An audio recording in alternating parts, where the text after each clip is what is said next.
Bisa nggak sih generasi muda kita itu punya rumah gaya hidup baru akibat penetrasi teknologi dan media sosial? Kita punya kecenderungan lebih konsumtif. Kalau lu punya duit anggaplah 50.000 gitu ya, lu bisa beli kopi kan gitu ya. Atau lu bisa tabung. Nah, lu bisa tabung selama setahun, anggaplah 15 juta lah ya. 15 juta. Setahun lu bisa saving 15 juta. Dan itu nggak cukup buat beli rumah kan? Nggak cukup beli rumah. Mendingan lu ngopi aja. Generasi muda zaman sekarang itu punya kecenderungan, bahasa kerennya tuh sandwich generation. Jadi dia menanggung beban dari generasi sebelumnya dan generasi bawahnya. Anak bungsu, keluarganya hidup dalam satu rumah, dia anggota keluarga yang lain itu banyak bergantung ke dia dalam menghidup ini, dan dia sangat pengen punya rumah. Kalau kita mau punya rumah, strategi apa yang kita bisa lakuin?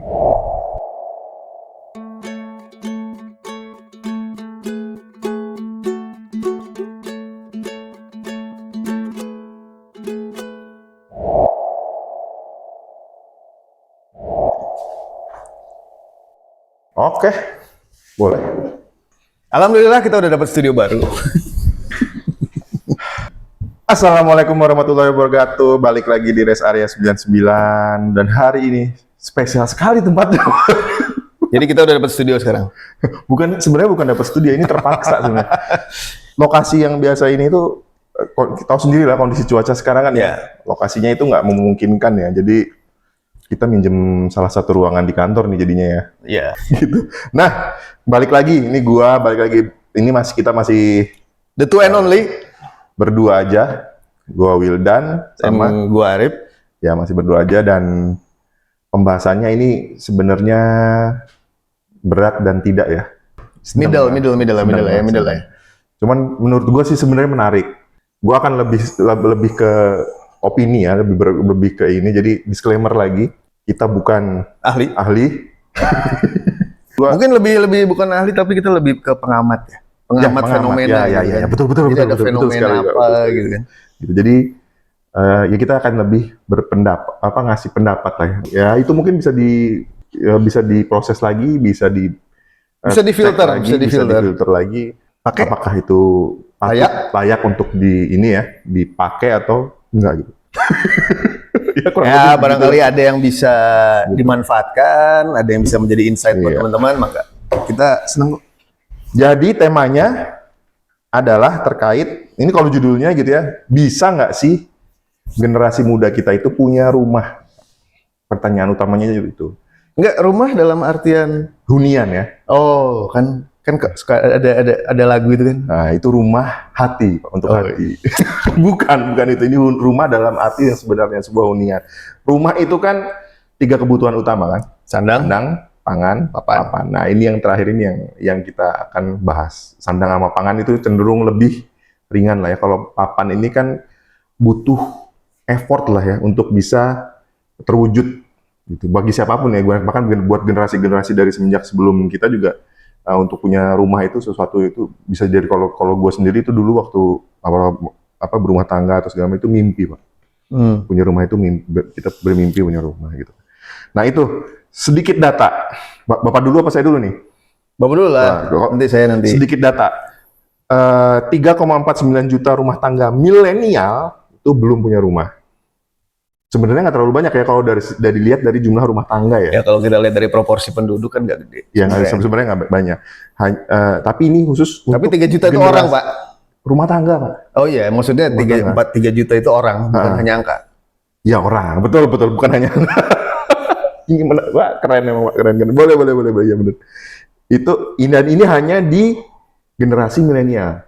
Generasi kita berarti. Generasi kita. Terus ada lagi di 2019 itu 81 juta jiwa generasi milenial. Ini 81 juta jiwa, lumayan banyak juga sih.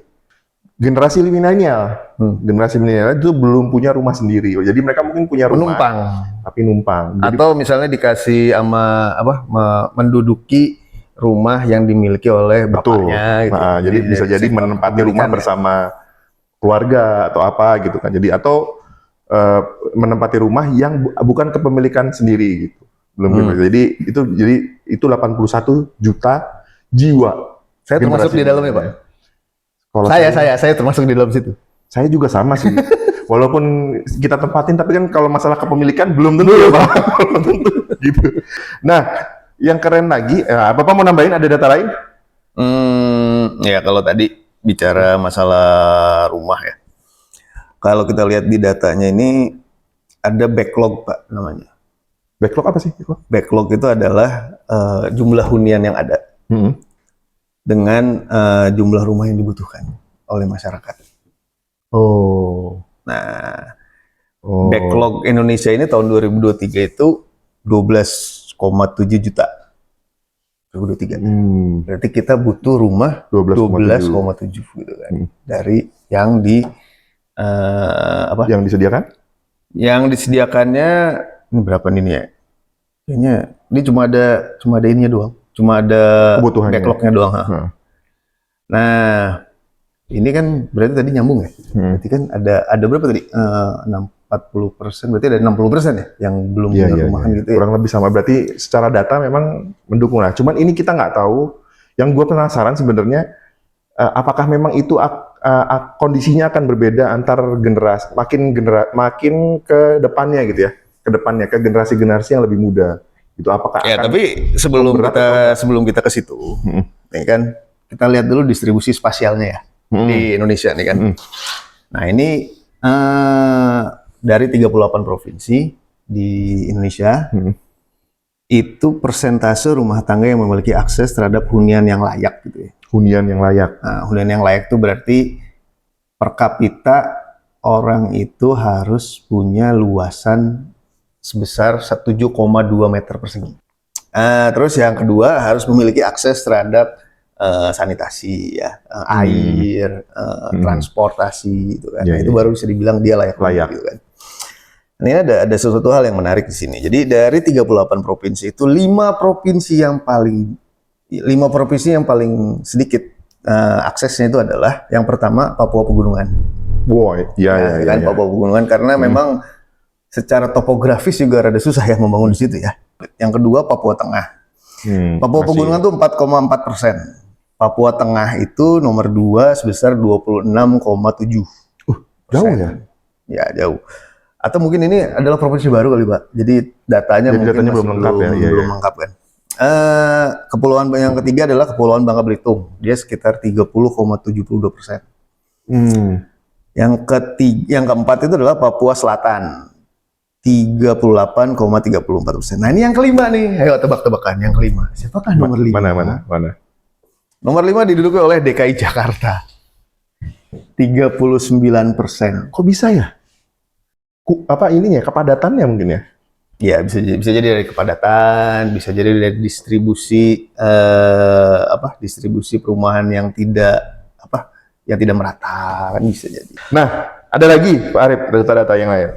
Nah, dari kita lihat kalau kita bagi menjadi perkotaan dan perdesaan, urban dan rural gitu ya. Akses terhadap hunian layak itu paling banyak di urban. Ya, 66,26%. Di rural itu sekitar 63,83. Sehingga di Indonesia nih Pak, kita baru 65%. 65,25% itu kita memiliki hunian yang layak. Ya. Dengan standar tadi kan? Dengan standar tadi. Oke, itu dari segi data. Nah sekarang kalau gue akan lebih ke tadi berpendapat gitu ya. Nah akhir-akhir ini tuh ada statement yang menarik dari Menteri Keuangan kita nih, Bu Sri Mulyani itu kasih pertanyaan bahwa generasi muda itu kedepannya akan semakin kesulitan untuk memiliki rumah ya, gitu. Nah alasan dari beliau itu adalah harga lahan yang makin tinggi, gitu. Terus ada resiko juga kenaikan bunga, gitu. Jadi harga jadi tadi harga properti itu tidak sejalan dengan kenaikan pendapatan mereka. Jadi gapnya akan makin lama makin jauh dan pada akhirnya mereka sulit untuk punya rumah. Pertanyaan pertama ini polanya akan kita jawab bareng-bareng Pak Ari. Bapak jawab, gue jawab. Gitu. Menurut Bapak bener apa? Bapak dulu nih lihat ini. Ya, sekarang gini, dengan yang pertama tadi apa harga properti naik, Harga properti makin naik. makin naik.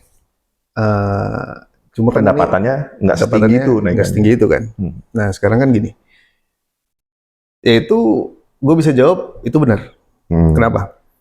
Kenapa itu benar? Karena kalau kita lihat di Indonesia, sebenarnya kalau kita lihat kan itu kan sebuah hal yang paradoks ya. Paradoks nih untuk kondisi Indonesia. Hmm. Indonesia luas nih kan, Iya. luas kan, luas meskipun berpulau gitu ya, bukan kita bicara hamparan. Nah, kalau kita kurangi daerah-daerah yang luasannya yang apa bentuk topografinya itu tidak layak untuk dibuat sebuah perumahan gitu kan, itu masih sisa luas juga kan gitu. Masih ada lah ibaratnya. Nah, cuma permasalahannya adalah kenapa harga rumah semakin tinggi gitu kan? Karena orang cenderung untuk menginvestasikan atau membangun rumah di daerah yang perekonomiannya sudah berjalan. Iya. Nah, kita lihat dari Sabang sampai Merauke, ya.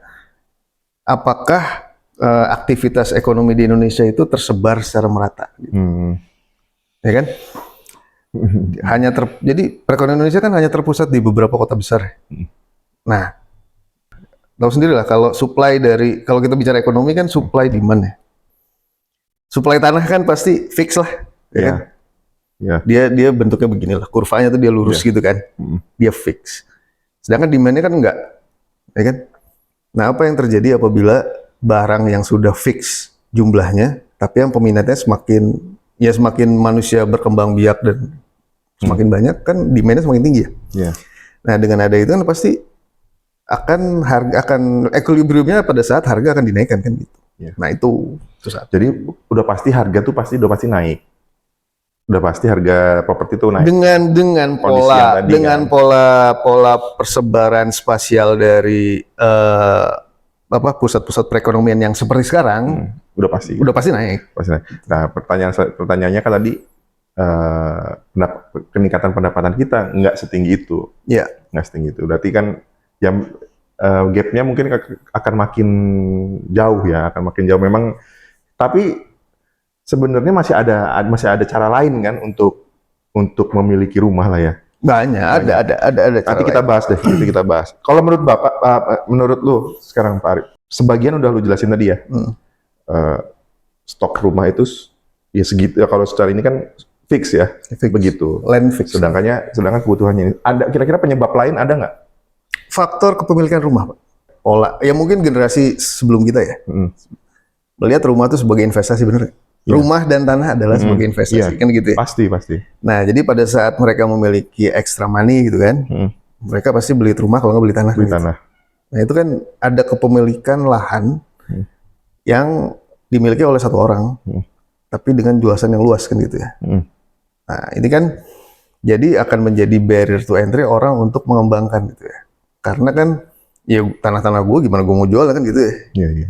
Nah, lu pernah nggak? Kayaknya gue pernah dengar ada berita bahwa kepemilikan lahan di Indonesia itu dimiliki oleh hanya 10% apa ya? 10% atau 5% dari penduduk Indonesia itu menguasai hampir 50% dari lahan kan? Kepemilikan tanahnya. Nah, ini menarik. Secara apa namanya, kalau lu belajar ekonomi kan ini bicaranya kayak monopoli. Ya kurang lebih begitu. Ya, tapi nggak sepenuhnya gitu. Tapi itu ada salah satunya. Jadi faktor kepemilikan rumah yang tidak dibatasi, kan gitu ya. Nah, jadi satu orang bisa memiliki banyak rumah. Apalagi sekarang kayak misalnya gini, ditambah dengan adanya startup yang bisa menyewakan, kayak model Airbnb, kayak model apa namanya Red Doors, mungkin ya. Nah, itu kan dia bisa disewain lagi tuh. Nah, pasti kan akan terjadi akan terjadi kenaikan harga juga. Karena apa? Karena selama mereka masih mendapatkan keuntungan dengan Airbnb, semahal apapun mereka akan beli kan gitu. Ya. Karena belum zero economic profit. Sip. Ada lagi yang lain kira-kira selain itu? Kalau lu kan udah ngebahas yang ya dari segi ekonomi lah ya, dari segi ekonomi. Gua akan sedikit bahas dari yang lain. Ya intinya kan? Regulasi ya. Regulasi gitu kan. Kalau kata orang memang kan regulasi tentang agraria gitu, pertanahan kita itu kan memang udah lama banget ya. Nah, apakah ini perlu diperbaiki atau diperbaharui atau enggak? Ya ini, tapi itu keputusan besar sebenarnya Pak. Untuk mengupdate Ya, itu kan betul, itu kebijakan betul. yang luar biasa besar. Betul. Jadi Dampaknya kalau- akan sangat besar juga. Jadi kalau misalnya ya kita balik lagi ya, gue pernah dengar dulu waktu gue kuliah tuh, kalau lu di Amerika aja ceritanya, lu punya tanah, tapi lu membeli itu hanya untuk spekulasi gitu, nanti bakal naik gitu. Nah, kalau tanah lu secara hukum tidak dilakukan apa-apa di tanah lu gitu kan, Nggak produktif selama ya. berapa tahun ya, Lahan mati lah ya. lahan mati, nah itu akan Diambil alih diambil alih oleh negara. Hal-hal seperti itu nggak ada di Indonesia sayangnya kan. Mungkin ada kali Pak di Ada ya? agraria, tapi tidak dijalankan, ditegangkan, tidak diawasi, Nah, tidak mungkin dimonitoring. monitoring Itu yang kita nggak tahu. Dan ini informasi hal ini juga kayaknya nggak banyak orang tahu nih Pak. Yang hal seperti itu. Nah kalau gua sekarang, hampir aja. Ini bisa kejadian kedua. Ini kalau gua sekarang akan lebih sedikit ke perilakunya, perubahan perilaku dari si konsumennya nih, dari segi konsumennya. Kalau gua melihat sekarang itu kenapa pertanyaan pertama yang tadi disampaikan Bu Menteri Keuangan itu menurut gue emang ada benernya ya. Ada benernya. Dalam konteks harga properti yang makin naik dan pendapatan kita kenaikannya nggak bisa mengikuti itu.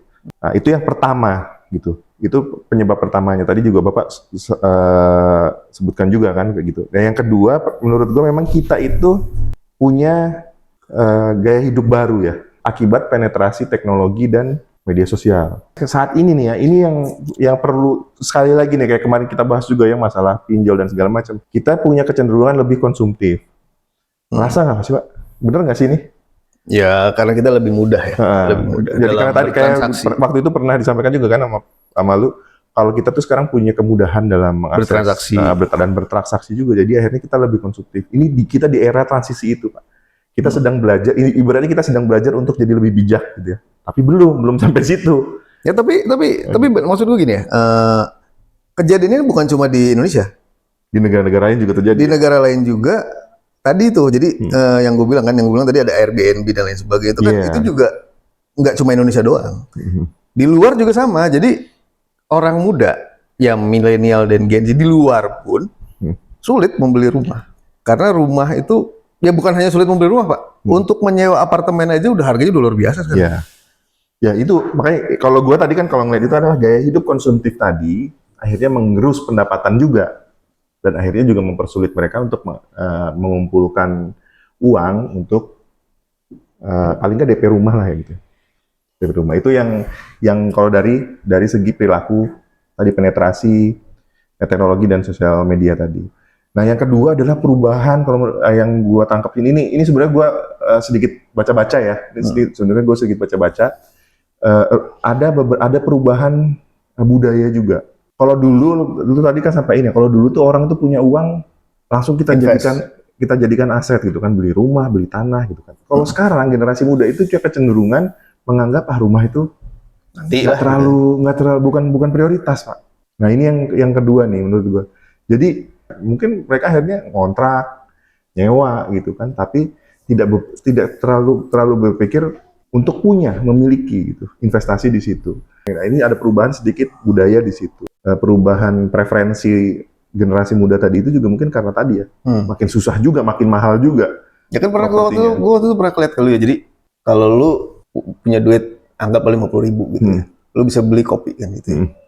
Atau lu bisa tabung. Nah, gitu kan? Iya. Nah, lu bisa tabung selama setahun, anggaplah 15 juta lah ya. 15 juta. Setahun lu bisa saving 15 juta. Dan itu nggak cukup buat beli rumah kan? Nggak cukup beli rumah. Mendingan lu ngopi aja. Itulah pola pikir anak muda zaman sekarang kan. Gitu. Ya sebenarnya gue agak sedikit kurang. Gue terpaksa dalam hal ini gue merefute lu gitu ya. Jadi dalam arti mungkin gitu kan, pola pikir itu adalah cara coping mereka melawan satu keadaan yang mereka sendiri tidak bisa rubah. Ya. Jadi coping mekanisme mereka gitu loh. Ya itu karena tadi zaman sekarang 15 juta nggak cukup buat beli rumah. Iya. Ada momen mungkin ketika 15 juta itu masih cukup buat DP Pak. Iya gitu kan. Itu yang membedakan ya. Makanya ini sangat tergantung sama kondisinya sebenarnya, situasinya seperti apa. Nah ini yang terakhir yang menarik nih. Tadi kan udah 3 ya. Dua. 3 ya pokoknya gitu. Yang terakhir ini menurut gua gini, generasi yang sekarang ini unik nih. Pasti bahasa kerennya tuh sandwich generation. Jadi dia menanggung beban beban dari generasi dari sebelumnya. generasi sebelumnya dan generasi bawahnya, generasi selanjutnya gitu. Ada film yang keren beberapa bulan yang lalu ya, Home Sweet Loan. Home Sweet Loan. Kaluna itu anak bungsu, keluarganya hidup dalam satu rumah. Dia anggota keluarga yang lain itu banyak bergantung ke dia dalam menghidup ini, dan dia sangat pengen punya rumah dalam arti buat masa depan dia ke depannya gitu kan. Nah, ini gambaran ini banyak yang relate nih ternyata, Pak. Sandwich generation ini banyak yang relate. Nah, yang gua penasaran juga, ini baru sandwich generation ini kan bahasanya baru muncul akhir-akhir ini ya. Apa dari bahasa apa? Ya mungkin gini, sebagai istilah itu loh. Ya, tapi kalau fenomena di mana kita harus ikut membiayai gitu kan, sudah ada. Nah, itu. Tapi baru diangkat sebagai sandwich generation itu terminologi itu kan baru-baru ini. Terminologinya kan baru muncul sekarang, tapi kalau masalah dari segi substansi, kayaknya generasi sebelumnya juga banyak gitu kan, yang kondisinya seperti itu gitu. Nah, apakah banyak lah kan gini, kayak suka ada apa? Gua bakal kuliah misalnya kan, karena gua akan mengangkat derajat keluarga gua kan. Sebenarnya kan sebetulnya sama ya. Sama. Makanya gua. Nah, yang gua nggak tahu adalah apakah memang di generasi saat ini tuh volumenya itu memang lebih banyak gitu ya dibandingin generasi kita dulu gitu kan. Apakah volumenya lebih banyak? Itu yang gua nggak tahu, dan kenapa jadi tren ini juga sama aja nih pengaruh sosial media sebenarnya. Kalau jadi tren kan karena itu ya.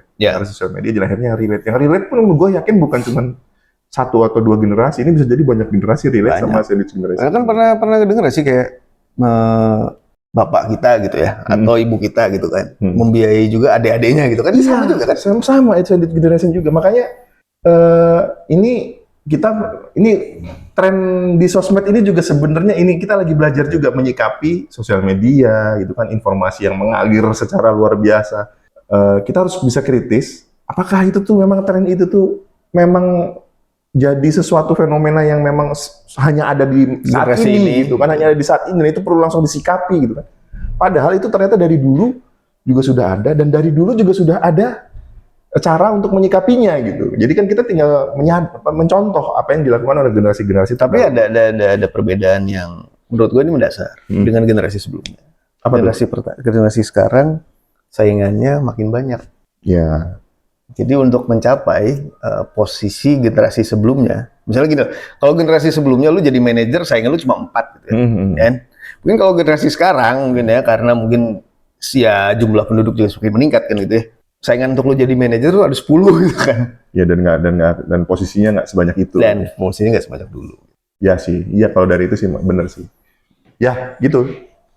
Ya itu suatu hal yang perlu disikapi juga. Cuman dalam konteks tadi, tren atau terminologi yang lagi viral gitu ya, kita juga perlu bijak gitu menurut gua. Kita perlu bijak juga menyikapi itu. Gitu. Nah, selanjutnya gua lanjut ke, kalau pembahasan terkait ininya memiliki rumahnya kayaknya sudah cukup. Kita lanjut ke gini, misalkan memang kondisi rumah kita tuh makin ke depan makin susah untuk punya rumah, dan memang makin tidak memungkinkan. Ya, makin berat lah gitu ya. Ada beberapa opsi kan pasti kan ya. Ya, jadi intinya buat punya hunian itu, punya hunian ya. Tuh kita pasti kalau nggak beli rumah, ya ngontrak. Menurut lu dalam kondisi yang sekarang ini, gitu, menurut lu mana yang lebih bijak? Ini soalnya banyak nih, lagi booming juga, ngapain beli rumah gitu kan? Ya. Ngontrak aja. Gitu. Ya kan? Kalau lu setuju nggak sama begitu? Nah gini, kalau gue gini, kalau lu milih antara ngontrak dan rumah ya, itu ada beberapa parameter yang bisa mempengaruhi itu. Gitu ya. Ada 2. Jadi lihat dulu tipikal pekerjaan lo dan passion lo tuh kayak gimana. Yang pertama adalah apakah pekerjaan lo itu statis. Maksud gue statis itu adalah apakah lo bakal bekerja di kota itu atau enggak. Sampai lokasi ya. Jadi lokasi pekerjaan lo gitu kan. Status sama statusnya. Ya, sama status. Jadi lokasi pekerjaan lo, dan memang apakah keinginan lu untuk menghabiskan waktu di situ. Ya, di kota itu. Nah, kalau lu emang berpikirnya akan pola pekerjaan lu seperti itu, mending lu beli rumah. Kan? di kota itu, gitu kan. Atau yang kedua, lu orang yang si pekerjaan lu nih, lu bisa loncat-loncat gitu. Maksudnya, gue ada di sini di perusahaan ini, terus gue pindah ke perusahaan anu itu mempengaruhi. Ya, jadi atau kerjaan lu memang mobile, memang harus setahun di sini, setahun di sini, setahun di sana. Ya, gitu kan. Itu ada dua. Kerjanya yang loncat-loncat, gitu ya. Nah, ini yang sempat gue bahasnya sama saudara gue. Jadi kalau lu tipikal kerjaan yang loncat-loncat, yang pasti lu pindah ke perusahaan ini, lu kontrak. Tapi lu beli rumah di tempat lu mau pensiun. Jadi tetap preferensi lu adalah beli rumah ya? Beli rumah, tapi lokasinya kita sesuai kemampuan kita. Sesuai dengan kemampuan kita. Ya. Berarti ngontrak di sini bukan opsi jangka panjang. Kontrak, kalau menurut gue gini, selama ngontrak itu kan balik lagi ke kita, kalau balik lagi ke ekonomi adalah insentif gue kalau ngontrak tuh apa sih, gitu kan? Iya. Kalau gue bisa banyak gitu ya, insentif ekonomik gue gede gitu kan di situ, ya terus aja gitu kan, no problem. Lu punya tabungan, lu ngontrak tapi lu punya tabungan kan gitu. Iya. Kan? Jasa kontraknya itu harus dalam batas ini ya, batas. Nah, cuma ada masalah kalau ngontrak itu adalah lu belum tentu lu sesuai dengan apa yang lu pengen. Jadi preferensi lingkungan lu itu belum tentu sesuai dengan yang lu pengen. Itu keterbatasannya. Ya kan, tapi kan nggak mungkin juga lu misalnya, oh gue udah betah nih, gue ngontraknya seumur-umur, kan nggak juga kan gitu ya.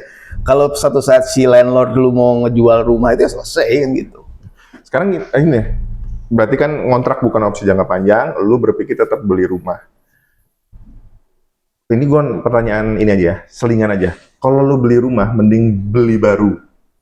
Beli baru nih ya, perumahan baru, beli baru di perumahan langsung KPR terus ini, atau beli rumah bekas. Nah itu kita bandingin kosnya Pak. Iya. Kita bandingin kosnya. Tapi yang pasti begini. Kalau lu dapat rumah, yang pasti begini, pasti ada trade off di sini. Ada trade off ya. Rumah baru, udah pasti biasanya dia udah settle ya. Bukan udah settle sih, maksudnya secara lokasi dia sudah diperhitungkan lah ya sama developer kan, secara lokasi ya. Misalnya dia dekat dengan jalan tol gitu, atau dia dekat dengan pusat bisnis gitu kan.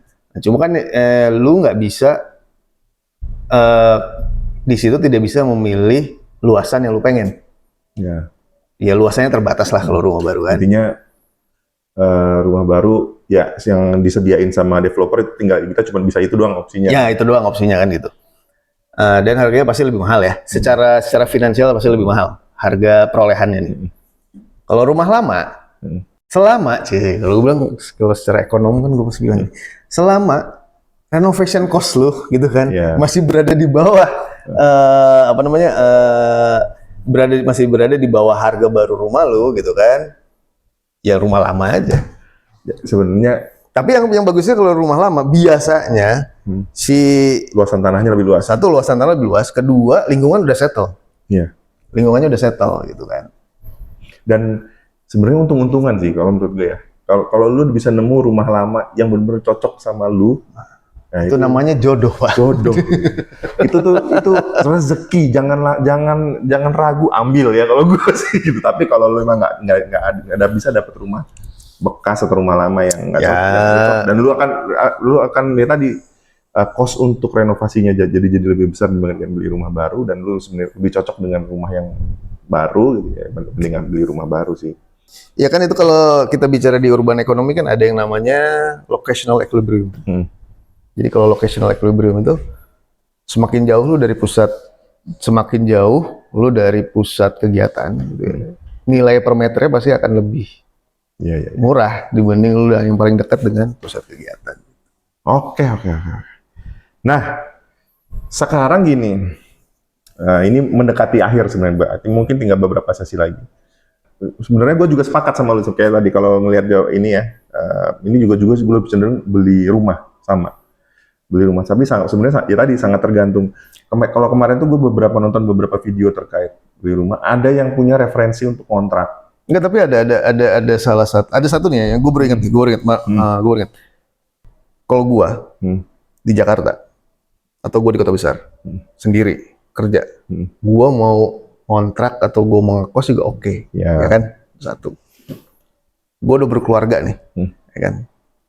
Mau di mana aja oke, cuma berdua nih.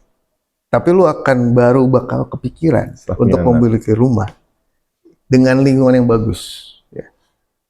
Setelah lu punya anak, nah itu menjadi preferensi, Pak. Jadi sebenarnya kalau misalnya lu bicara tadi, ini gua ulang lagi, apakah lu harus beli rumah atau lu punya rumah? Lu kontrak gitu. Ya kalau lu emang mungkin lu punya prinsip lu child free, yang kontrak aja. Nggak masalah ya. Nggak masalah, no problem. Tapi kalau lu udah punya anak gitu ya, lu itu kan tanggung jawab ya, yang harus lu pengen ngasih yang terbaik lah. Ya, lu harus rawat dia dengan lingkungan yang bagus gitu. Nah itu akan menjadi satu pertimbangan tuh. Ya, gue setuju. Gue sependapat sama yang lu sampaikan tadi, sependapat. Cuman gue pengen ngebahas sedikit tentang yang kemarin gue nonton beberapa video. Ada yang merekomendasikan kontrak. Dihitung lah. Itu memang dihitung ya. Gue ngeliat memang dihitung tuh secara ekonomi gimana.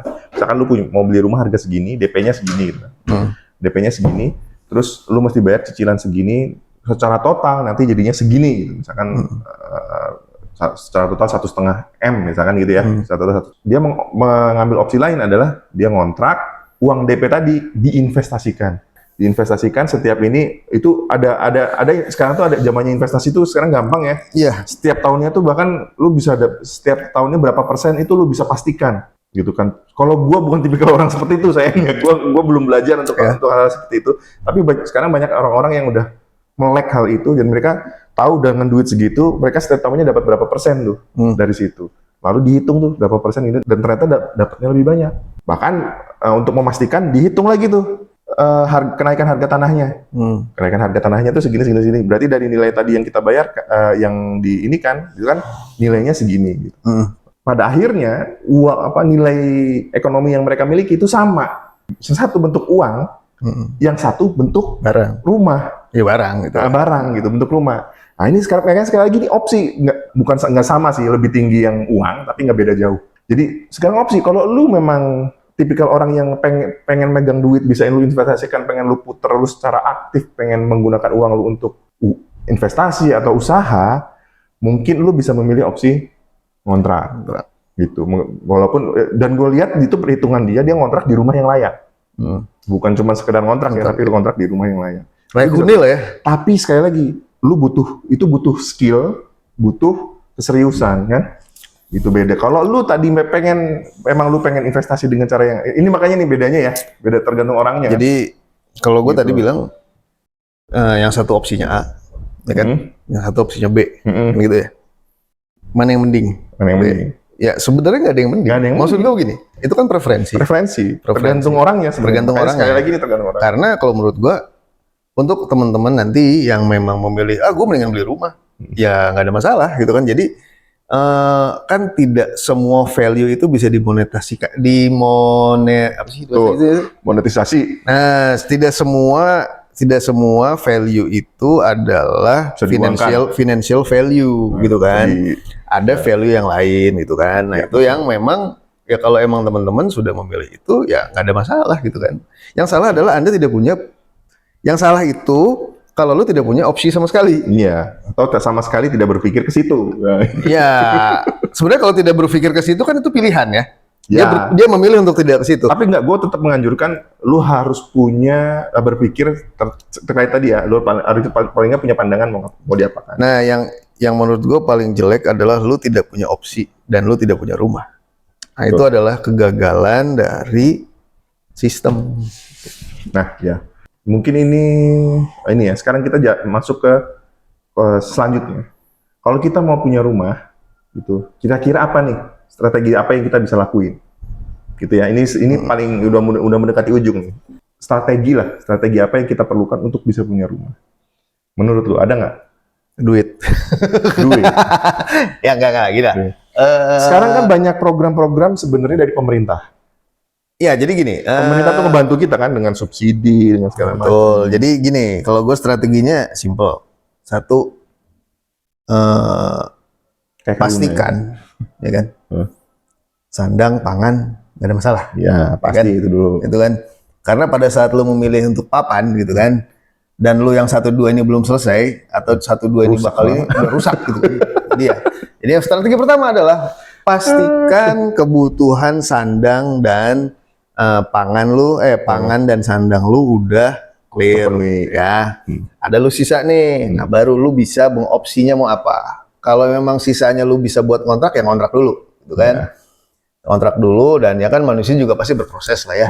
Pasti ada kenaikan, mungkin dia akan mendapatkan rezeki lebih atau dia diterima di pekerjaan lebih bagus kan itu. Nah, itu baru sisanya lu bisa buat yang lain gitu. Kalau gua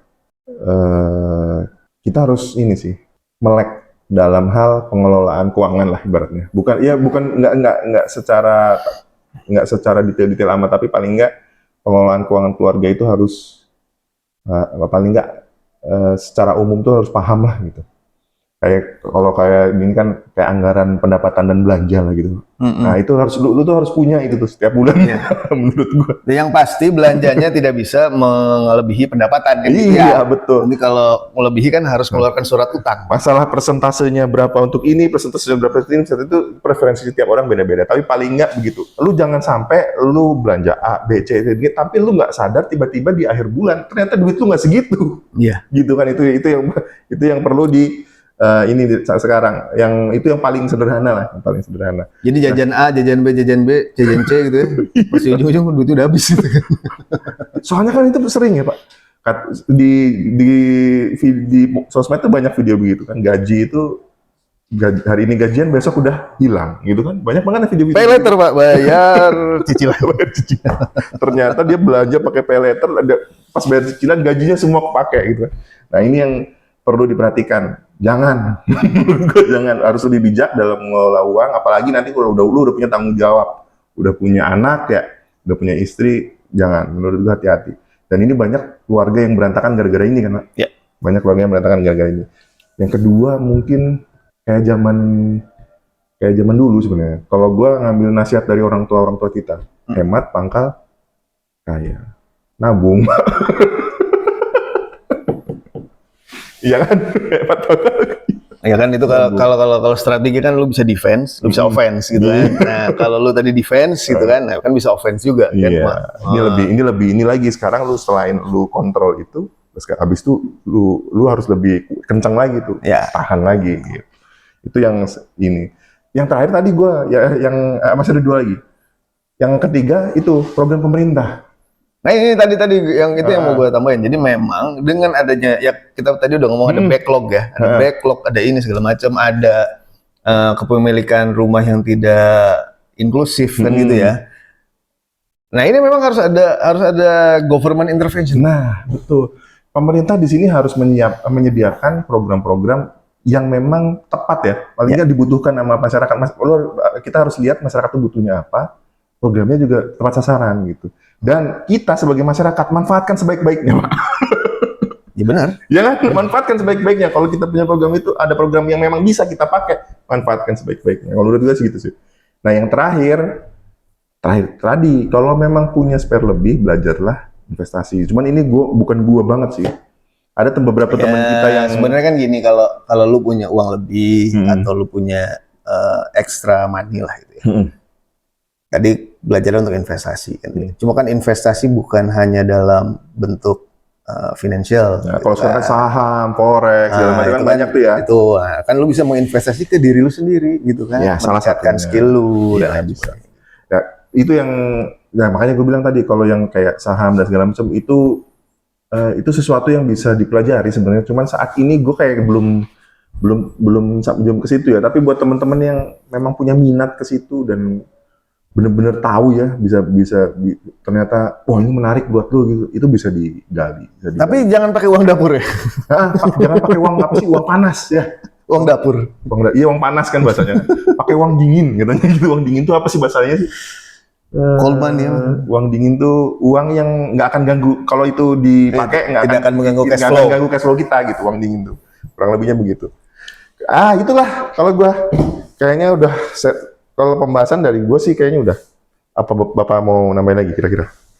Ya, balik lagi kan tadi ya. Jadi memang sebenarnya kan ini kalau gue balik lagi ke green economy sama aja sebenarnya kan ya.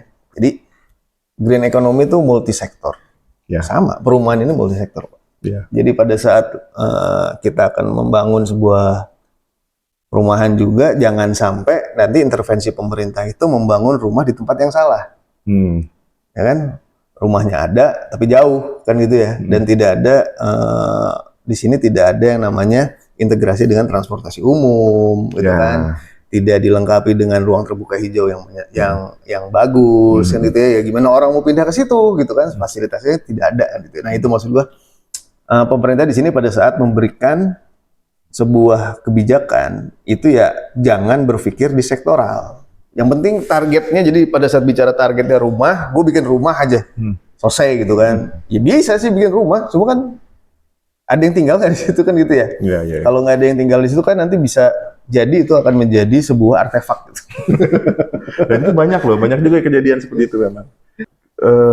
Memang dari segi tingkat gap masalahnya mungkin memang makin melebar, tapi masalahnya dari dulu juga sudah ada sebenarnya kan ya.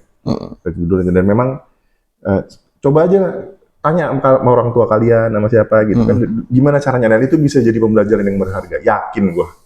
Yakin gitu kan. Bapak juga pasti belajar kan, nanya dulu gimana caranya punya rumah gitu. Iya, jadi research your problem. Nah, itu betul. Nanti setelah you research your problem, you problem based research baru. Kurang lebih begitu. Terima kasih. Di luar hujan, Pak. Emang lagi hujan? Kebayang kalau kita di luar, Pak. Kayak gimana? Udah basah kuyup ini. Kurang lebih begitu, dan ini udah lama videonya, jadi kayaknya kita cukupkan. Mudah-mudahan bermanfaat ya. Moga-moga bisa menjadi insight buat teman-teman. Dan kalau sekali lagi kalau mau naktir kita kopi, ada linknya. Ya. Ada linknya di bawah. Dan kalau teman-teman ada yang mau ngasih ide atau segala macam, komentar ya, masukan. Komentar, tolonglah komentar gitu tuh. Kalau suka videonya, subscribe, like. Ya benar. Kalau gue sih mengharapkan komentar nih, jadi kita bisa interaktif ya. Jadi kita tahu apa yang salah nih ke depannya di video kita juga kan. Gitu. Oke, terima kasih. Closing silakan Pak Arif. Ya, terima kasih atas perhatiannya. Terima kasih kepada teman-teman yang sudah mendukung kami, yang sudah subscribe kami, yang sudah nge-like kami. Ya. Doakan kami akan selalu konsisten dan doakan kami selalu dalam kondisi sehat. Amin, amin, amin, amin. Baik jasmani ataupun rohani. Amin. Dan dompet terutama. Oke, sekian dulu dari kami. Wabillahi taufiq wal hidayah. Stay curious, stay focus. Pamit. Assalamualaikum warahmatullahi wabarakatuh.